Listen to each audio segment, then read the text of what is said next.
12, Living Your Ikigai. Welcome back to Giatti Glow, and welcome to the 12th and final week of our Ikigai journey. I'm Barb Schnarr Giatti, and I'm glad you're here.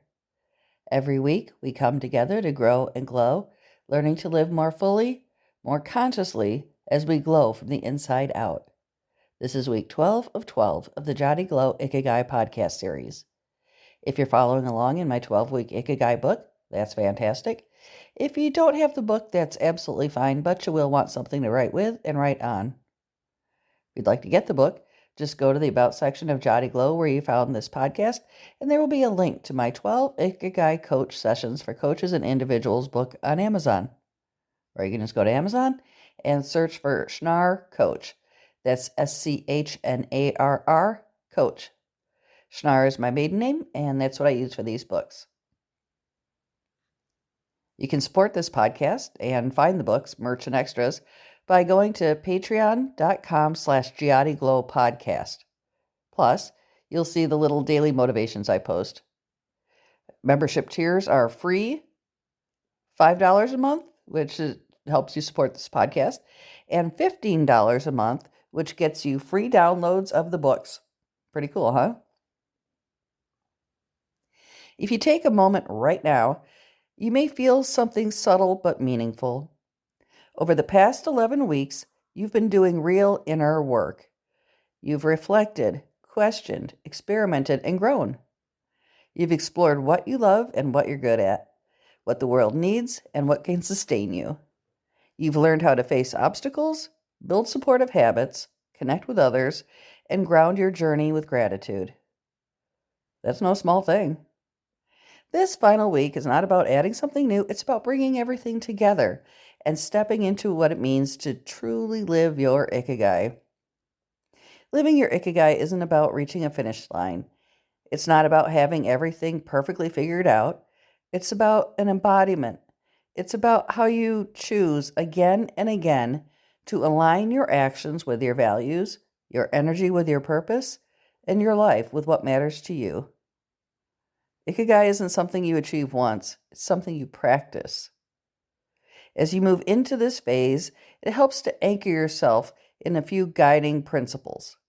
Not as rules, but as touchstones you can return to whenever life feels noisy or unclear. Living your Ikigai begins with presence. When you are present, you are able to notice meaning as it unfolds. You experience joy not as something postponed, but as something available in small moments. Presence allows you to fully engage with your life rather than rushing through it. It also requires a willingness to embrace growth. Your Ikigai isn't static. As you learn, age, change, and experience new seasons of your life, your purpose will evolve. Living your Ikigai means staying open to that evolution instead of clinging to that old version of yourself. Service is another essential thread. Living your Ikigai naturally involves contributing in some way, whether through your work, your relationships, your creativity, or your presence. Contribution does not have to be dramatic to be meaningful. Often, it is quiet, consistent, and deeply human. Staying true to yourself is equally important. Living your Ikigai means honoring your values, your passions, your strengths, even when external expectations pull in other directions. Alignment requires courage, but it also brings peace. And finally, living your Ikigai means celebrating progress, not just outcomes. Small wins matter. Daily choices matter. The way you show up matters. Take a moment now to imagine what a life aligned with your Ikigai feels like. Think about how you spend your time. Notice what energizes you. Notice how you relate to others and how you contribute to the world around you. This vision doesn't need to be perfect or polished. It just simply needs to feel true. One way to ground this truth is by creating an Ikigai manifesto.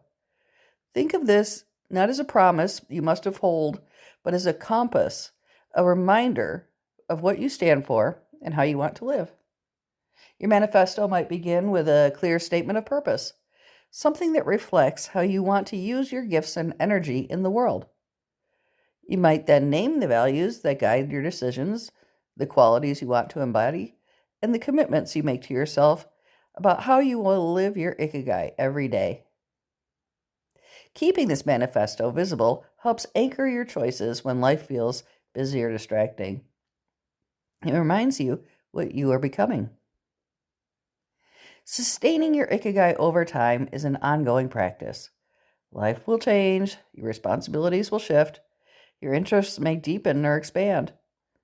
The key is to not rigidly hold onto one vision of your purpose, but to revisit it and renew it regularly. Returning to your vision allows you to check in with yourself. Are your current choices still aligned with what matters to you? Are there areas where you feel disconnected or depleted? Reflection helps you recalibrate without judgment. Setting new intentions is another way to keep your Ikigai alive. Each stage of life brings new insight and opportunities. By setting intentions that reflect who you are now, you stay engaged and energized rather than stuck in the past. Flexibility is essential here. Living your Ikigai doesn't mean avoiding change. It means meeting change with resilience and curiosity. When unexpected shifts occur, they often reveal new paths for growth and contribution. Curiosity keeps your Ikigai vibrant. Staying curious invites learning, creativity, and discovery. It also allows your purpose to unfold in ways you may not have imagined at the beginning of this journey. Living your Ikigai also benefits from gentle structure. Creating a simple life planner can help translate purpose into daily reality. Small daily actions can keep alignment alive. Weekly goals provide direction. Monthly reflections offer insight. Yearly celebrations help you honor growth and set new intentions. These rhythms create continuity without pressure. And as we near the end of this journey, let's pause for one final reflection. Think about the legacy you want to leave behind, not in grand terms, but in human ones. How do you want to be remembered? What kind of impact do you want your presence to have on others? What values do you want your life to reflect? Your answers to these questions are already shaping your Ikigai. Living your Ikigai is a lifelong practice. It requires intention, honesty, and compassion. There will be moments of clarity and moments of uncertainty, but both belong. By choosing alignment again and again, you are choosing a life of meaning, joy, and contribution. Your journey has mattered. Your effort has mattered. And the way you continue to show up will matter too. Thank you for taking this journey with me. Carry your Ikigai forward with confidence, curiosity, and kindness. And don't forget that in 2 weeks, on April 2nd, we begin the 12-week Happiness Coach podcast. I can't wait. I'll see you then. Thank you for listening to this Giatti Glow podcast. If you'd like more information about our books, you'd like to get some merchandise, you can check out more about us and see our daily motivations, go to patreon.com/JiattiGlow podcast. That's patreon.com/JiattiGlow podcast. And be sure to like, subscribe, and share us. Thanks.